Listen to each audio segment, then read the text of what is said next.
الرحمن الرحیم السلام علیکم ورحمۃ اللہ وبرکاتہ۔ صبح کے وقت یہ دعا 100 مرتبہ پڑھیں، کیونکہ رسول اللہ صلی اللہ علیہ وآلہ وسلم نے فرمایا ہے۔ دعا سننے سے پہلے میں اپنے چاہنے والوں کے ساتھ ایک ویڈیو شیئر کر رہا ہوں، ایک یتیم بچے کی جن کے پاس رہنے کو گھر نہیں ہے۔ اس سے پہلے بھی آپ دوستوں کے ساتھ ایسی ویڈیو میں شیئر کرتا رہا ہوں اور آپ دوست تعاون بھی کرتے رہے ہیں۔ الحمدللہ تقریباً 7 بچوں کی ویڈیو میں نے آپ کے ساتھ شیئر کی تھی اور ان 7 لوگوں کے مکان بن چکے ہیں، جن کی ویڈیو میں اپنے چینل پر اپلوڈ بھی کر چکا ہوں۔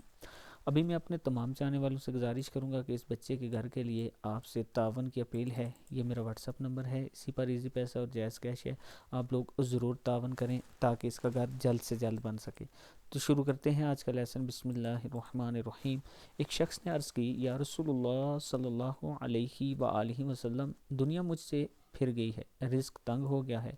آپ نے فرمایا تم فرشتوں کی تسبیح پڑھا کرو، اس کی برکت سے رزق بڑھتا ہے۔ وہ تسبیح یہ ہے کہ صبح کی نماز سے پہلے یہ بات 100 دفعہ سبحان اللہ وبحمدہ، سبحان اللہ العظیم وبحمدہ، استغفر اللہ پڑھا کرو۔ اس کی برکت سے دنیا تمہارے پاس ذلیل و خوار ہو کر آئے گی اور تم کو غیب سے رزق ملا کرے گا۔ اور اس تسبیح کے ہر کلمے کی برکت سے اللہ تعالیٰ ایک فرشتہ پیدا کرے گا جو قیامت تک یہ تسبیح پڑھتا رہے گا اور تم کو اس کا ثواب ملا کرے گا۔ اس شخص کا کہنا ہے کہ میں نے یہ وظیفہ پڑھنا شروع کیا اور ہمیشہ پڑھتا رہا۔ تھوڑے ہی دنوں میں اللہ تعالیٰ نے میرا رزق کھول دیا اور میری تنگ دستی دور کر دی، اور ارشاد فرمایا سبحان اللہ وبحمدہ، جو مرد یا عورت دن رات میں 100 دفعہ پڑھے گا تو اس کے سب گناہ معاف ہو جائیں گے، بے شک وہ سمندر کی جاگ کے برابر ہوں۔